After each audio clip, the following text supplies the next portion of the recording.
Tere kuulama! Mina olen Uku Nurk ja mina teen teile väikese ülevaate selle kohta, kuidas panna kokku oma ettevõttele brändingut. Bränding on tänapäeval siis kirjaoskus ja see aitab väga palju paika panna nii kommunikatsioonisuundasi kui ärisuundasi ja see aitab ka näiteks, kui on vaja briefida agentuuri või mõnda tegijat, et kuidas mingisugused kommunikatsiooni asju kujundada või materjale kujundada või siis kampaaniaid kokku panna. Ma panin kokku 5-osalise tee ja see on minu poolt, minu enda kogemustele põhinedes kokku pandud teekond ja need 5 osa on siis positsioneering, ehk siis vaatame üle, kuidas me suhestume teiste konkureerivate brändidega, siis on raamistik, seal on siis brändi tuum, brändi väärtused ja brändi väärtuste kandjad. Edasi tuleb sihtgrupp ehk siis kellele me brändi kommunikatsiooni suuname. Edasi tuleb tone of voice ehk siis kuidas me räägime sihtgrupiga, milline on sihtgrupp, kuidas sihtgrupp kogeb seda brändi, milline on see tunne, mille ta saab läbi sõnumite. Ja 5. siis brändi lugu ehk siis, et see bränd ei alga ka kusagilt, et ma ei tea, et me mõtleme mingisuguse loo välja või igal brändil on oma lugu ja seda lugu tuleb rääkida selle jaoks, et bränd oleks ehe ja sellele loole tavaliselt toetuvad ka väga paljud brändi kommunikatsiooni elemendid. Positsioneering on siis selline meetod, kus leitakse sellele brändile oma nišš ja see nišš on just nimelt võrreldes konkurentidega siia teljele, mille ma olen joonistanud, eriline, tavaline, odav, kallis, tuleks siis paika panna nii konkurendid kui ka enda loodav või siis muudetav bränd. Ja odav ja tavaline on siis mingi selline igapäev ostetav kaup, mis on nii loomulik ja see, et ta odav ja tavaline on, ei tähenda sugugi mitte, et ta on halb, vaid ta peabki olema seal, kus on need asjad, mida inimene igapäevaselt tarvib. Eriline ja odav tähendab seda, et ta on midagi, mida sa üsna tihti ostad, aga ta on mingil põhjusel eriline ja see erilisus peab sinna kindlasti olema sisse kirjutatud, ehk siis ei saa natukene erilist toodet pidada väga eriliseks. Eriline ja kallis on ilmselt luksuskaup ja kallis ja tavaline tähendab seda, et see on mingi selline asi, mis on juba igal pool olemas, aga seal on midagi, mis teeb temast väga kalli. Iseloom, hinnatase ja konkureerivad brändid ehk siis päris tervistav on tegelikult teha sellist skeemi ka nendel ettevõtetel, kes võib-olla ei peagi oma brändingut paika panema, aga kelle konkurentsisituatsioon on muutunud ja juurde on tekkinud uusi tegijaid, et siis ma ka samamoodi soovitan selguse leidmiseks ennast uuesti ära positsioneerida. Raamistik tähendab seda. 3 kategooriat on tuum, väärtused ja kandja ja see on nagu see raamistik, mille sees hakkab brändi kommunikatsioon toimima.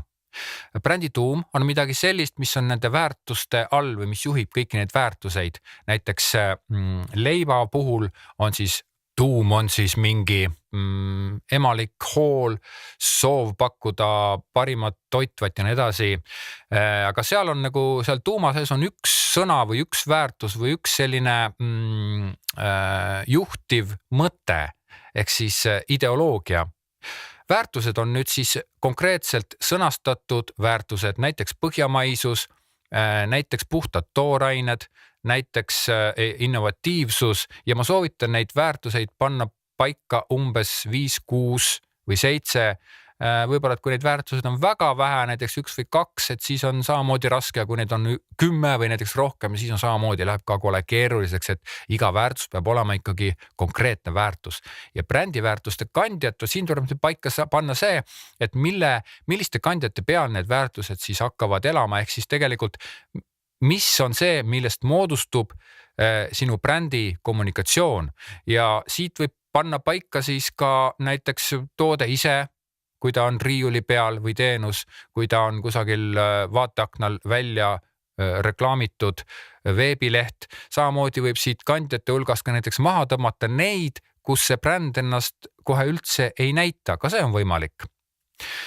Sihtgrupp on siis need inimesed, kellele me suuname brändi kommunikatsiooni ja siin ma toon välja 2 sihtgruppi, primaarne sihtgrupp ja mõjugrupp. Primaarne sihtgrupp on siis see seltskond, kes peamiselt ostab ära teie teenuse või teie toote. ja järelikult tuleb ka neile suunata kogu brändi kommunikatsioon. No siin saab paika panna siis sissetuleku järgi, võib paika panna ka väärtusmaailma järgi, võib paika panna ka asukoha järgi.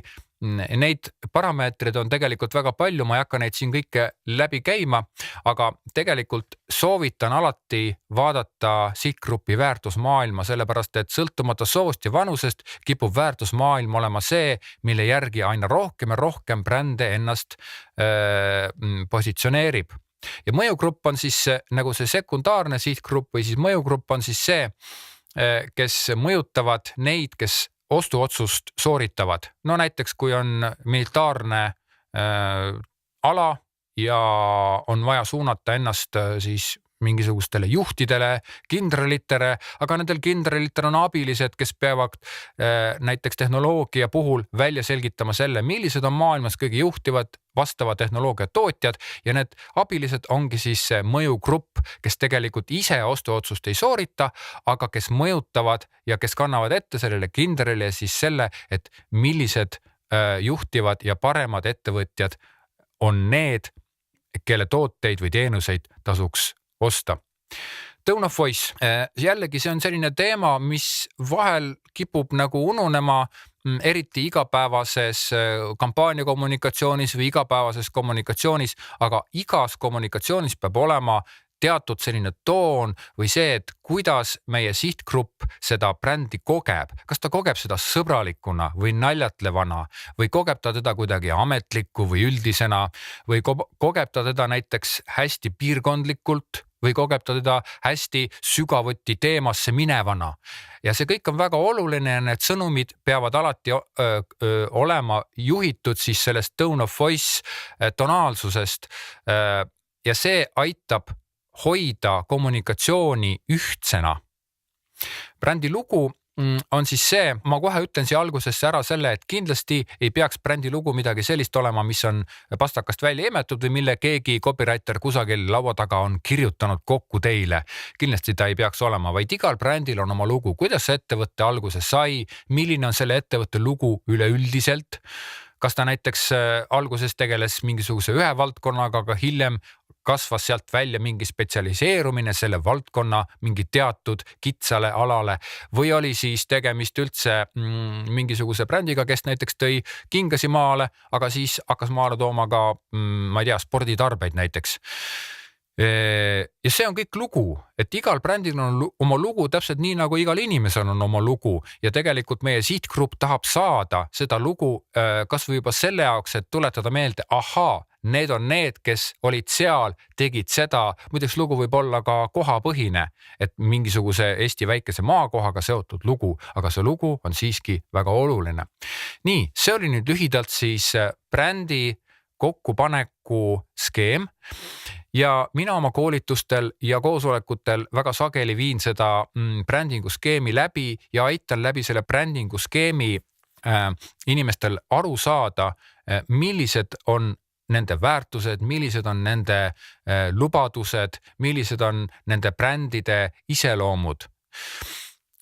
Nii, aga aitäh teile kuulamast, ma loodan, et te saite siit targemaks ja kui midagi jäi ebaselgeks või tahate küsida, siis uku.nurk@uhu.ee ja viimane lause, bränd oledki sina. See tähendab seda, et tegelikult ka suurte ettevõtete kui ka väikeste ettevõtete puhul on väga oluline see, kes ikkagi lõppkokkuvõttes teostab igapäevast kommunikatsiooni ja see inimene ongi see, kelle nägu on bränd.